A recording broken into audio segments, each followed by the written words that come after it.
Rjeti i Merimangës, operacioni Ukrainas ku shkatruan afro 40 aeroplan bombardues rus, konsiderohet si një nga më të sofistikuarit që prej nisjes së luftës.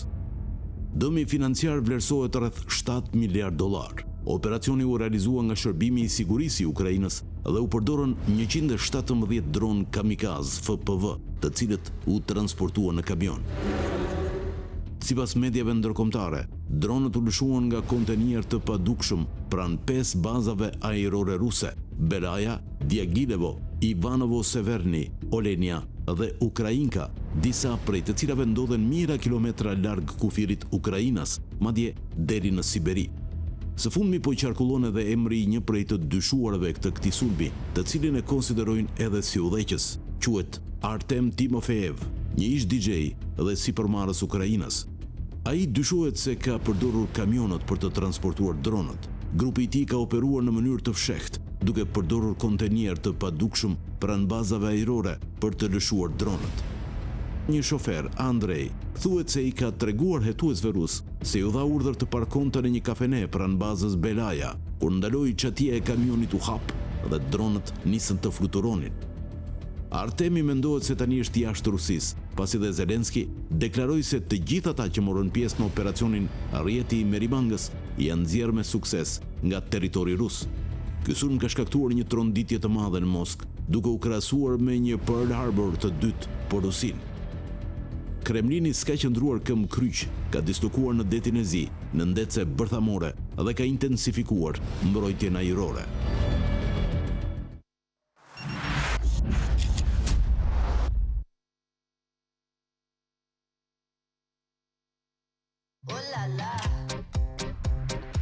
Me zgjidhje digjitale të Vodafone Business, biznesi yt i tej kalon limitet dhe zgjerohet më tej. Mbrohet nga rreziqet dhe punon nga kudo, pa u shqetësuar. Biznesi yt ruan ritmin e shpejt, pas një ndërprerje, fal cilësisë dhe qëndrueshmërisë së rrjetit numër 1 në Shqipëri.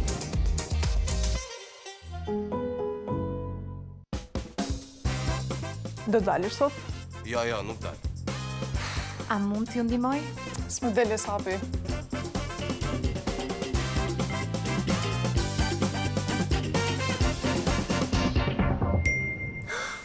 Hesap dil!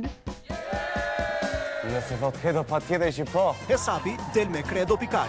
Kredia e parë me një këst kthe aq sa merr. 0% interes, apliko online. Credo Pikal. Po si kur dia, të kaloj kufit e imagjinatës. E distanca të bëhen centimetra. Po si kur ëndrat të vinë në jetë, nga rehatia e shtëpisë, e të kujdesesh për ata që do më shumë, edhe kur je larg. Po si kur idet të bëhen realitet, sa hapen mbyll syt, e argëtimi të mos mbaroj asnjëherë. Bëje qytetin të ndjek ritmin e zemrës dhe bashkohu në One. Në rjetin më të madh 5G dhe me mbulim më të madh të popullsisë, për te i limiteve, me rjetin që i ofron të gjitha në një për ty.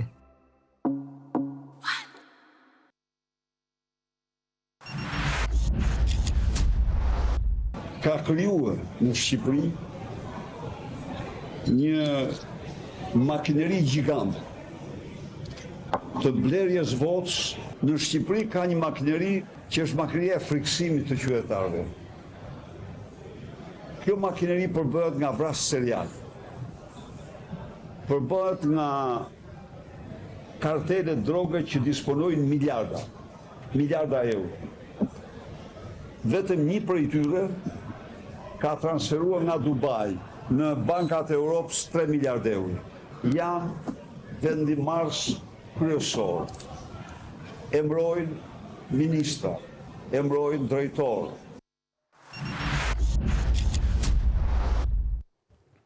Okej, kjo është pjesa e dytë e historisë tonë, siç e lajmëruam disa herë që në fillim.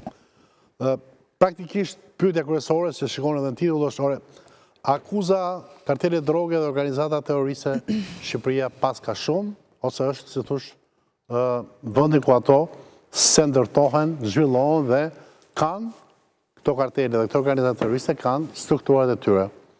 Kjo është akuza e kryetarit Partisë Demokratike, partia më e madhe e opozitës. Dhe nuk e ka bërë, si zakonisht për konferencët e shtypit, por e ka bërë në disa raunde, ne morëm vetëm një sinkron, kemi një sinkron tjetër, në Bruxelles, në Europë. Dhe për të treguar se si, qysh dhe tek, janë manipuluar zgjedhjet dhe se zgjedhjet nuk i ka fituar Partia Socialiste, por i ka fituar kartelit e drogës. Zgjedhjet nuk i ka humur Partia Demokratike, por janë dhunuar nga organizatat terroriste. Për këtë, si që thash edhe në fillim, kemi panel me Esola Konomin, mi mbroma gazetare, politike, Lert Vasili mi mbroma. Mi mbroma zhej. Emri Karamuço mi mbroma, edhe njëherë, Enida dhe njëherë mi mbroma, pra ta që s'kan parë pjesën e parë të shohin pjesën e dytë, Anduera Dhabani mi mbroma. Mi mbroma zhej. Gazetare investigative. Zotë Karamuço, mund si profesori kriminologjisë dhe të tjera gjëra si këto, mund të hapësh një përkufizim, ore qa është një kartel, droge dhe qa është një organizat terroriste. Që të kuptojmë ne tani, që ore ndoshta bashkëtojmë dhe nuk e dim që bashkëtojmë me ta, ose karteli është një organizat kriminale, ose grup organizatash kriminale, të cilat quhen kartel sepse vendosin çmimet e tregut. Janë si OPEC-u për naftën.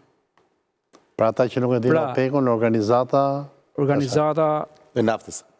OPEC-u është ajo organizata që vendosë çmimet e naftës. Që vendosë çmimet. Gjithë vendet që kanë dhe të vendosësh çmimet, do të thotë që ti edhe kultivus, më pas i edhe shitës, dhe më pas mund të organizosh edhe trafikimin, transportin, deri dhe shpërndarje.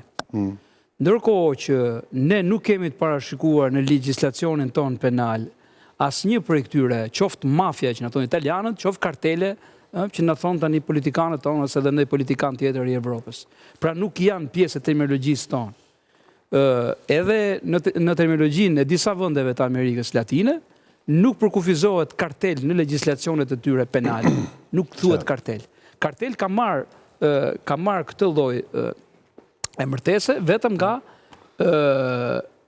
ata lloj individësh me precedent penal, të cilët kanë në dispozicion, në posedimin e tyre, kultivimin. Dhe kultivimi është vetëm në Bolivi. Zotë Berisha thotë, karteli X ka 3 miliard dollar në bank. Jo, është kultivimi. Ka të bëj sasia parave, depozitimit parave që ka një grup? Një nga elementet, por elementi kryesor është kultivimi, pra posedimi i plantacioneve të kokës. Dhe posedimi i tyre është në Peru, është në Bolivi dhe është në Kolumbi, ku janë 96% të gjithë prodhimit ndërkombëtar. Tani, ne na mungon po ata që me kultivimin e kanabisit mund të quhen pjesë e kartelit? Jo, nuk hynë ato për masa si po flasim sot, sepse ka të bëj, shiko, janë disa element. Elementi është çfarë sasie ti kultivon, elementi dytë çfarë sa para ti transferon dhe ke si të ardhura, si turnover vjetor, për flasim tu për 30 miliard dollar që kishte Kolumbia në atë kohë, Escobari e këta. Sot në trageta ka 37 miliard minimalja dollar të ardhura vjetore, po nuk i thot njëri kartel. I thot organizat mafioze në Itali, sepse e kanë ata, asociacione mafioze e kanë parashikuar. Legjislacioni, po.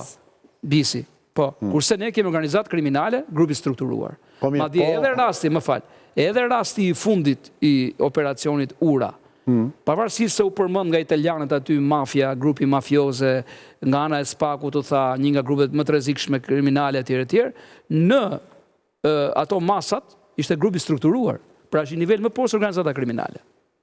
Pra ne do të jemi shumë të kujdesshëm që të përcaktojmë saktë nëpërmjet këtyre elementeve, edhe nëpërmjet ndërtimit të strukturave që kanë këto organizata, ku hyn që nga bosi që nga njëri është i padukshëm fare, lejtnantët, hitmenët, këta, vrasit me pagesë, kultivusit, fabrikat e paketimit, standardizimit. Më falë, ku ti referohesh do të jemi të kujdesshëm? Do të jemi shumë të kujdesshëm. Kush? Flas si jurist. Po më si jurist, po ai është politikan. Jo, mos më hidh në, shiko. Jo, nuk dua të të fus, po pandej thash, më jep prokuvizimin ose zotëri. Me jep, po se thua do të tërgon, ne nuk po themi. Unë si gazetar, një sekond, deklaratën e liderit të opozitës do javë. Ai thot, këtu është vendi, është nona e karteleve dhe organizatave terroriste. Ti si ekspert mund më dhe për kufizimin e organizatës e kartelit. Se janë shumë elemente tjera. Okej, tani, mjep dhe për kufizimin e organizatës terroriste dhe futem në debat. Të lëmë në pak, të bëjajnojmë, ty me gjithë të fush për ty. Që është organizatë terroriste? Këtu në është ngatruar ne, sepse organizata terroriste është njësuar me kartelet, me gati 12-13 kartele. Si bas Trumpit. Trumpi ka për atë. Sepse, qëfar konsiderohet organizat terroriste? Është ajo që jo vetëm merret me tregtin e paligjshme të drogës, trafikim ndërkombëtar etj, por cënon struktura qeveritare për të arritur qëllimin, për të destabilizuar një rend juridik shoqëror, për të krijuar panik në popullsi dhe për të bërë akte të rënda sabotazhi. Narkoterrorizmin ne kemi thënë kur flisin në atë kohë për Escobarin, sepse Escobari sulmoi parlamentin, vrau deputet, vrau polic, ças vrau.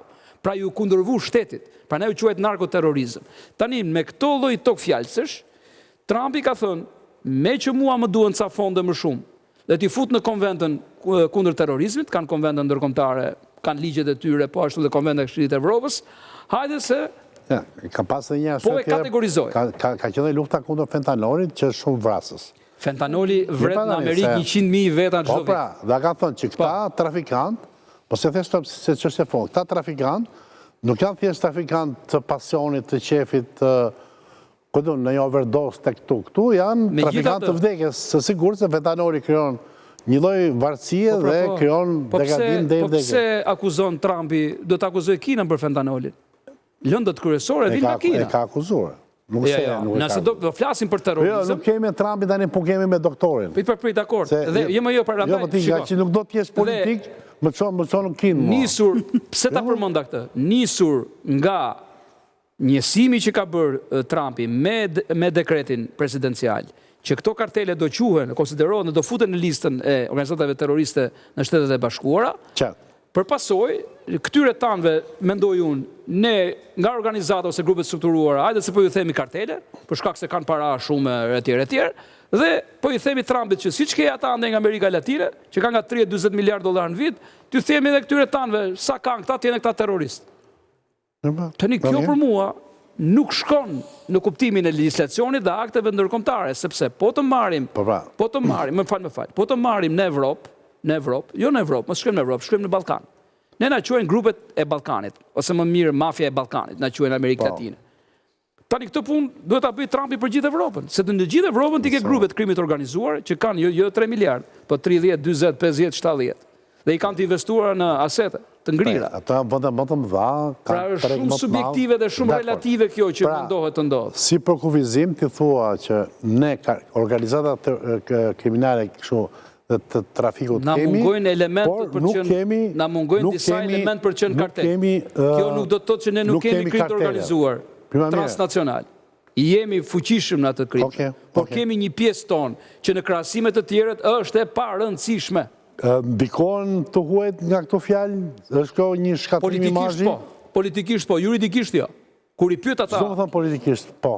Politikisht po ndikohen sepse të thot një lider opozitive që ka kartele. Turizmin, demoralizon. Shiko, edhe ajo që ne rim dhe i dëgjojmë italianët antimafëse tonë në Shqipëria, mafia shqiptare etj, dhe nuk themi që ore dalë një sekondë.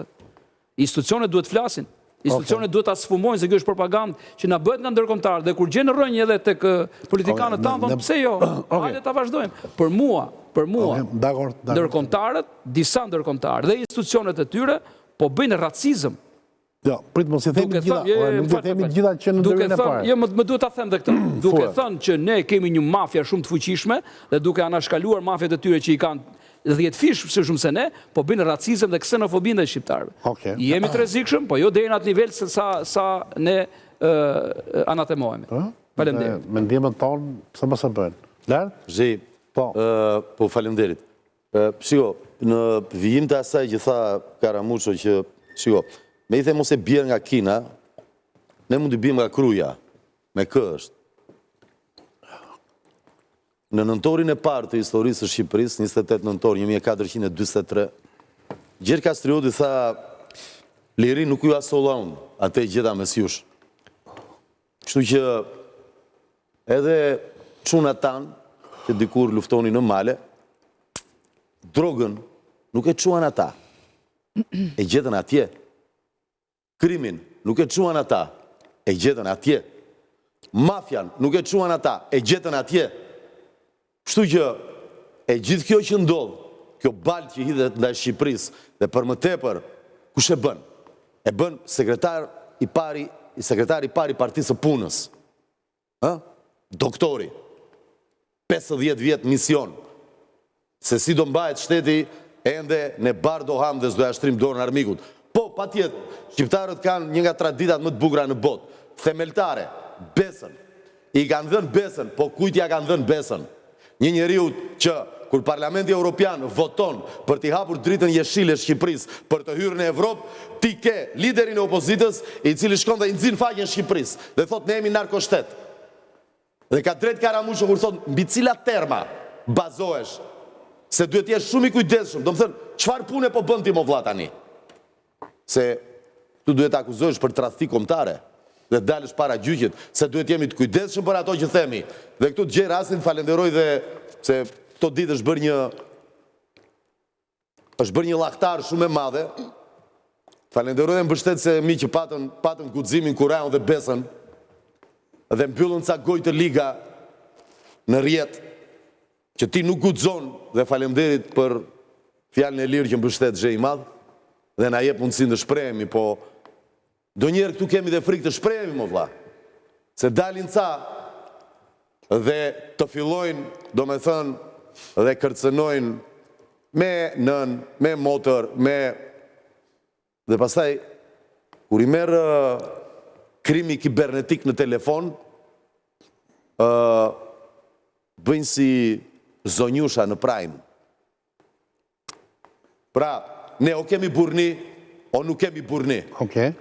Dhe, nëse kemi burni, të dim që ata që i nxin faqen Shqipërisë në Europë, duhet të mendojmë, janë shqiptar, apo janë shqipfolës, sepse shumë artikull që qarkullojnë në rjet dhe për origjinën. E ne nuk e dim, sinqerisht. Mos do shta janë shqipfolës, që ne janë paraqitur këtu e 50 vjetë si shqiptar, dhe nuk mjaftohen me plaçkitjen që i është bërë teritoreve të Shqipërisë, po duan akoma dhe sot e kësaj dite, do me thënë, funksionojnë si jau gangrena në trup të shëndosh, që fillon e ha nga brënda, dhe derisa detyrohet pastaj të presin këmbën, presin dorën, ne mjaft jemi të përgjysmuar. Po, tani të mos jetë dhe nëse jemi narkoshtet, më falë, pse futesh në zgjedhje, mor zotri? Abandonoj, mor burit dhe jemi në narkoshtet, ik në një shtet tjetër, më vla. E ke shumë të thjesht. Ka një bërë pyetje? Jo, ma nuk bëra pyetje. A e kishet e doktori. Dhe unë po flasë për doktorin. Ore, i vore një pikë pyetje. Se Karamusho tha, mos më fut në politikë. Dakor, më fut e mund në qytetari. Sepse ti e di shumë mirë. Me sqarimin që ka bërë Petro Zhej i madh, politika është qytetari. Dhe ne ta kuptojmë njëre mirë në Shqip çdo me politikë. Qytetari do me thënë. Shtrove një pyetje. Pra kini Kurajun civile të flisni. Shtrove një pyetje. Dhe doktori thot, ne kemi dispozicion një sasi dokumenta që tregon se si funksionon ky narkoshtet. Ashtu? Cilat janë lidhjet e tij me kartelin e Sinaloat Meksikës, me kartelet Medellin. Një sekond pra se përmendi këto që tha Karamusho, me kartelet në Medellin, Bolivi, Peru dhe Ekuador. Pra, doktor, nuk tha thjesht një hipotezë ose një shfryrje politike. Thotë, kemi dokumenta për këtë gjë dhe do ta faktojmë këtë gjë. Andojna, qa dokumenta s'mund të ketë doktori dhe Po, Zhej, po më falë, doktori nuk është turist këtu. Lidhje opozitës, zotri. Ashtu vërtet, po nuk ka qenë në drejtim të këtij shteti dikur, apo s'ka gjë? Më falë, pra ka një diferencë këtu, pra ne thash do të jemi të kujdesshëm. Nëse ti bashkëpunon me kartelet, si që bashkëpunojnë 300 organizata tjera kriminale në botë, është një gjë, dhe ti është kartel është një gjë tjetër. Dhe dali prapa diku themu, nuk e fikson dhe kontrollon ti tregun. Ti je pjesëmarrës në treg. Ky është dallimi esencial i kartelit nga organizata ose grupi strukturuar. Pra, po ta marrësh në analizë juridike, jemi shumë lang ende të qenit kartel. Kartel do të thotë që ti të blesh tokën aty në Ande në Peru, e thua që tani hajeni këtu se unë kam çmimin kaq. Dhe të lidhesh ti me gjithë linjën deri në shpërndarjen në Evropë. Është ajo që nxjerrin sa kemi këtë ne. Ka dhe një gjë tjetër. Nuk e ka bërë Ndrageta këtë, nuk e ka bërë Camorra këtë, nuk e ka bërë Cosa Nostra këtë, nuk e bëjmë dot ne. A jemi shumë larg, dhe shqyqy që jemi kaq larg. Por, nuk është se jemi të parezikshëm.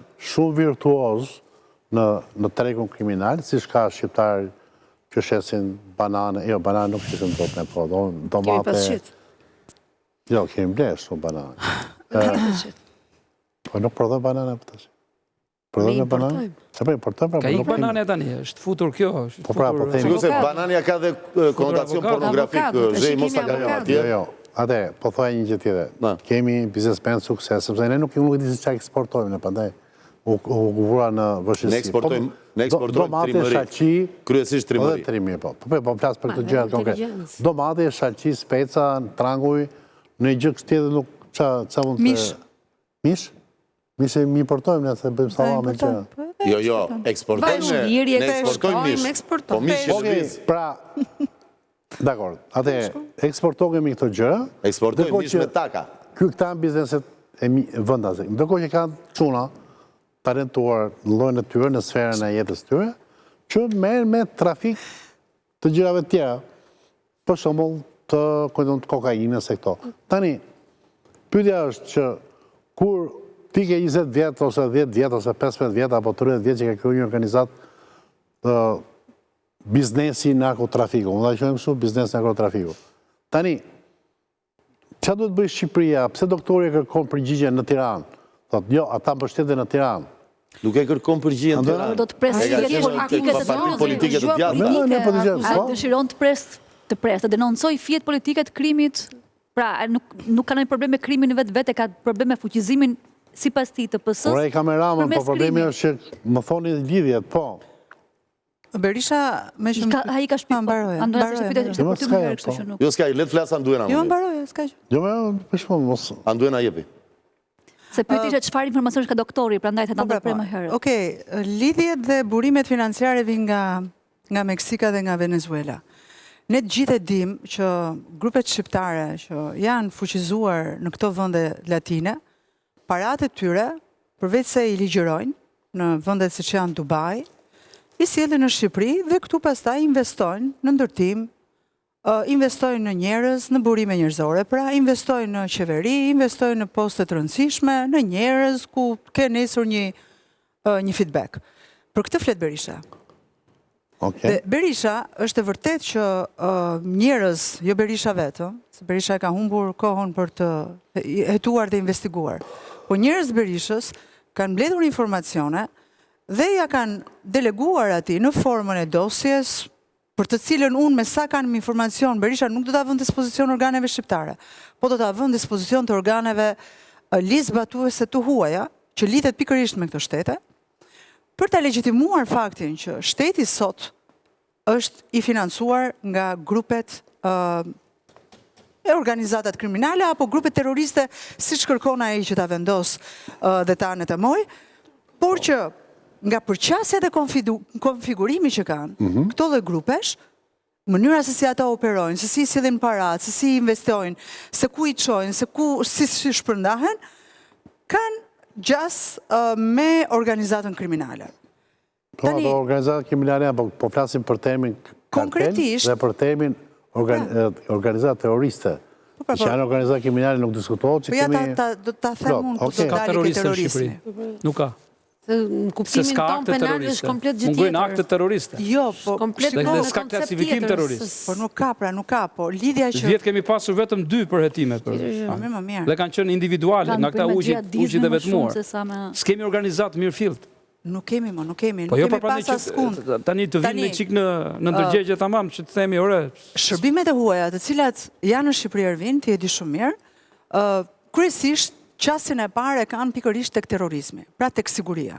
Janë rahat, janë shumë komod. Po pra, dhe çdo informacion që ata kanë, e kanë të artikuluar në këtë pikë. Kjo është e para dhe pastaj vjen tek pjesa, çfarë kanë vënë re ata? Kanë vënë re që domethënë, hetimet për terrorizëm në Shqipëri i kanë çuar te grupet kriminale. Dhe kjo është e shkruar e zezë në të bardhë, se janë grupet e Ramës, se janë grupet e Berishës, se janë grupet e kujdi unë, e Bashës, apo të tjera. Ata janë grupe me ata që janë pushtet në çdo rast, ati të begatojnë, duhen bashkëpunojnë me shtetin në çdo rast. Në gjuhën policore, informacioni i shërbimit është parsor. Pastaj, si merren, si interpretohen politikisht një band kriminale të fuqizohet duke bashkëpunuar me opozitën e cila nuk ka pushtet, nuk i ofron asgjë. Krimi shkon dhe aty ku është pushteti, ku mund të marrë përfitime, ku mund të hapet rruga në port, të hapet rruga në kufi, të jepet leje ndërtimi, të mos i vej pastrim parave. Apo flasim për goditjen më të fundit që bën portën e Durrësit. Për të gjitha. Shtetin, kthesh terrorist. Për të gjitha. Kjo është kufiri, kjo është ndarja. Po. Për sa kohë kemi në begatime sipër, ata nuk mund të begatojnë dhe bashkëpunuar ata që janë në opozitë. Me këto që thuaj bie që doktori, të gjithë protestë që bën, është fakti që nuk bashkëpunojnë me të, por bashkëpunojnë me tjetër kënd. Doktori ka një kauzë politike, nuk ka ndonjë gjë me individet për këtë. Doktori ka një betejë me Edi Ramën, a është Edi Rama në pushtet sepse krimi. Doktori s'ka si betejë me Edi Ramën, ka 20 vjet që humbet. Mor, po dakord. Humbet me çfarë kostoje, për çfarë arsyesh? Ai nuk thot humbasun, ai thotë Edi Rama më mund mua përmes lidhjeve kriminale. Dhe nuk mund të bësh sikur nuk i ke parë ca magjistar politik që të shfaqen 11 maj më të votuarit në vend, po jo dëgjuar kurrë emrin. Emra që Sali Berisha ju ka thënë, ju ka sjell ky dhe ky në parlament. Ka dalë thotë njeriu nuk e njoh Troplin ai Balla i Durrësit, ka dalë Sara Mile thotë nuk e njoh Suel Çelën, ka dalë vajza në Fier thotë nuk jam e hakmarrës për drejtësinë, nuk kanë dalë thotë. Ka përmend Berisha 13 emra në parlament seancën e shkuar, askush prej tyre s'ka thënë dalë thotë unë jam punën time, jam njeri i ndershëm, s'merrem politika aq më tepër të bëj voto për partinë pushtet. As partia në pushtet, as një eksponent nuk ka dalë thotë unë nuk kam lidhje as me këtë, as me atë. Zgjedhjet pse si fiton? Mirë, kjo në aspektin politik. Në teorinë propagandistike të Berishës se krimi më mundi mua është një kartë pozitive. Në rregull është. Domethënë, meqense merremi me politik, na lejohet të themi ç'të duam. Nuk thash këtë. Nuk thash këtë. Domethënë, dielli vut jashtë, bie shish shqiptar. Nuk thash. Mos shkoni në plazh. Është shumë e shëmtuar që të shkosh të flasësh në gjuhë huaj keq për Shqipërinë. Ah, faleminderit. Po shumë e këndshme. Është dhe shumë rehat të gjykosh opozitën dhe asnjëherë qeverinë. Të shkoj puna vaj dhe të mos shikosh çfarë bën qeveria. Nuk është punë rehati këtu. Tu është puna detarie. Vaj nëse qeverinë e mbështet dhe opozitën. Ka një shprehje që thotë, do më dëgjosh kur flas apo do flas me mua? Jo, unë po dëgjoj të me shumë Tani po dëgjon apo po flet? Të dyja bashkë mund t'i bëjmë. Jo, nuk do i bëjmë të dyja bashkë. Se do hyjë një tret, pastaj të bëhet trekëndësh. Të lutem, kam 4 muaj që akuzojmë për këto gjëra. Mos, të lutem, këtu qëndro me mua. Shiko tani. Atëre, po ç'të bëj shreti? Dëgjoj tani. Atëre, nuk është çështje punët e brëndshme, pra punët e familjes, nuk dalin në pazar. Vërtet, po Griselda e Kavajës si na shkojnë në Bruksel dikure, mban më? Griselda e Kavajës, më të ke harruar? Se si historia një vajze që donte t'i bënte kurth kryetarit bashkisë Kavajës, u raportua në Bruksel si një krim i qeverisë Berisha, e kishin marrë vajzën në një tur, e kishin bërë me shtazonjë dhe kishin të drejtën ndërkombëtare. Kush e bëri Partia Socialiste? Kryetari e Këshillit të Qarkut Fier, kemi ndejnë 2 vjetë pa votu ligjit të BE-s. I bënte PS-ja në opozit këto. Duham të gjykojmë opozitën, i gjykojmë dyja para se janë sjellë në opozit. Dhe, sot, kush është rezultati? Cili është rezultati? Cili është? Do gjykojmë Berishën, do themi në 2027, do themi në 2027, fajnë e ka Berishën që të sta u hapë... Kishtë në finalen, Paris Saint-Germain Inter. Fitoj 15-0 Paris Saint-Germain. Po ma po, Inter ishtë Berisha, dakor. Interistët duan, nuk e njojnë rezultatin. Çdo bëj tani, do ripërsëritet finalja, u bë njerë, 15-0. Edhe çudia, dhe ata 5 fituan. Është shumë e çuditshme numri 5, fiton. Bozegu, nga ana juridike, organizator, nga ana kriminologjike pyeta ka emocion, se unë qëndrojnë që kjo konkretja. Një organizat terroriste dhe një kartel, nga ana juridike, çfarë dispozitash duhet të përmbushit që të quhet i tillë, dhe a kemi të drejtë të po ta themi në përbot që Shqipëria është narkoshtet dhe ka kartelja dhe organizata terroriste të cilat kanë infektuar gjithë Europën, gjithë kështu. Në kodin ton penal, se aty është referenca ligjore, në 27 që janë format e posaçme apo të veçanta të bashkëpunimit, ne konceptin e organizatës terroriste e kemi të mirë përcaktuar dhe lidhet me atë që është elementi ideologjik. Ta nënvizoj këtë, që do të thot 2 apo më shumë persona ndërmarrin veprime të strukturuara dhe me një marrëveshje të posaçme mes tyre për të shkatruar shtetin. Ato që thash, aktet sabotazhi. Të gjitha gjërat që mund të jenë sabotazhe tjera. Ne nuk kemi. Atyri se dohen që për ta lidhur politikisht. Do të ketë një tjetër. Këto organizatë terroriste, po themi që janë prodhim madje në Albania.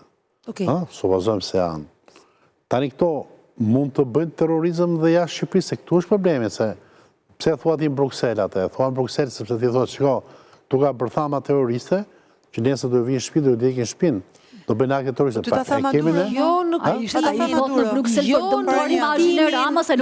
kuptimin penal, nuk është në kuptimin teknik juridik. Ka shumë diferencë. është vetëm për notin imazhin e Ramës, ka që shëllimi Berishës, nuk të rëmbëhen Berishës e Bereja, e di vetë çfarë niveli krimi ka Shqipëria për shkak të sigurimit vetë. Në aspektin juridik është thjesht një hiperbol dhe nuk ka asnjë lidhje konkrete me atë që është koncepti. Ai e hiperbolizon duke u nisur nga ai që është, le të themi, perceptimi apo edhe ligjet që janë të Shtetit Bashkuar të Amerikës, që kanë elementet e tyre të vlerësimit me një legjislacion komplet ndryshe nga joni, dhe që BE-ja nuk e njeh në të njëjtën formë si Amerika konceptin e terrorizmit të lidhur me organizatat kryesisht të trafikimit të drogës. Njerëzit duan të dinë ka apo s'ka grupe kriminale që shkojnë deri ke cënimi i shtetit, i jetës time tëndes, i shpërndarjes së drogave në shkolla. Dgjoj. Ore koncepti juridik është saktë se të shpjegosh kodin penal dhe ligjin tani njerëzve i trash kod se nuk i intereson. Të ta themi çik shkurt. Ore, unë nuk ka nevojë të trash apo të holloj njerëz, të lutem se konceptuata që deri në fund. Unë as nuk trash, as nuk holloj njerëz. Por të jemi të saktë, sepse kur të flasim, okay, dhe kur të flasim të kemi respekt për tjetrin. Të saksojmë, ne këtu po flasim për aspektin e terrorizmi në konceptin. Po të del presidenti ky me Maduro, e ke lexuar çfarë thot për Maduro? Ore, Maduro e kam lexuar dhe më mirë se ti dhe konceptin juridik edhe më mirë se ti, po që puna po nuk është ky koncepti. Një deklarate të një presidenti Berishës nuk po i referohet fare Madurës. Për mafia shqiptare që ndërhyn, që vë bomba, që edhe njerëz, që vret njerëz të rëndësishëm. Po i referohet Berishës dhe narkot shtetit shqiptar. Po Berisha çka kujton ti se nuk referohet? Tani, një sekond, nuk e di, ti investigative duhet ta di shumë më mirë se sa unë për sa i përket konceptit të Madurës dhe organizatave nga Venezuela, nga Meksika, nga Dubai, ne po flasim për lek. Në Dubai nuk dinë që janë vënë shqiptarët në bomba, po ti kanë për një bombë të fascistë. Po flasim për këtë, s'ka lidhje fare me cigaresh në port. Po flasim për lek. Po këtu po flasim për trafik cigaresh apo në trafik tjetër. Këtu po flasim për organizata kriminale. Ka apo s'ka organizatë terroriste në Shqipëri? Pyetja ime është për ty. Ka apo s'ka organizatë terroriste në Shqipëri? Meqense je e fushës, njeh mirë kodin penal, njeh të gjithë strukturën e dënimshmërisë, të lutem u përgjigj pyetjes.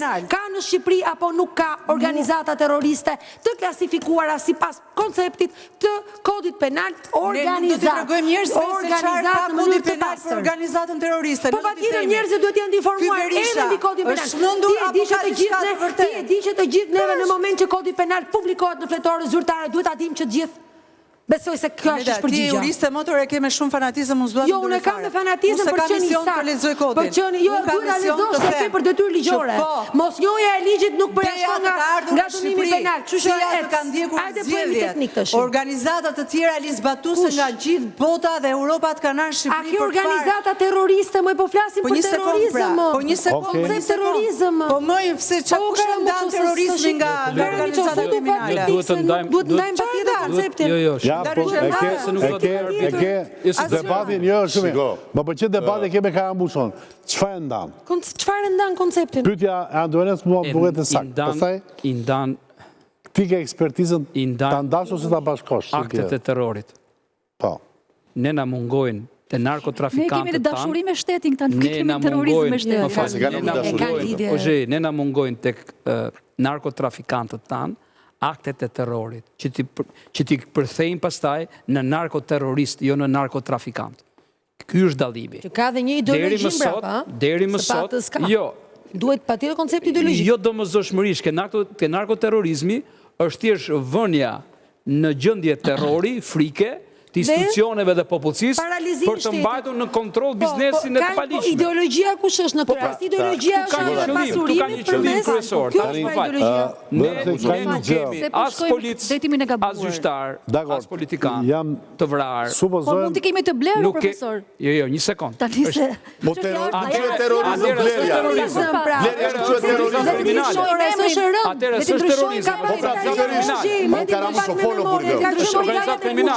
Ka kanë qenë brigadat e kuqe në Itali që bën terror, hodhën erë, Piazza Caprera që është një nga më të rëndësishme në Rome që hodhën erë, ishte i kandidate për kryeministër.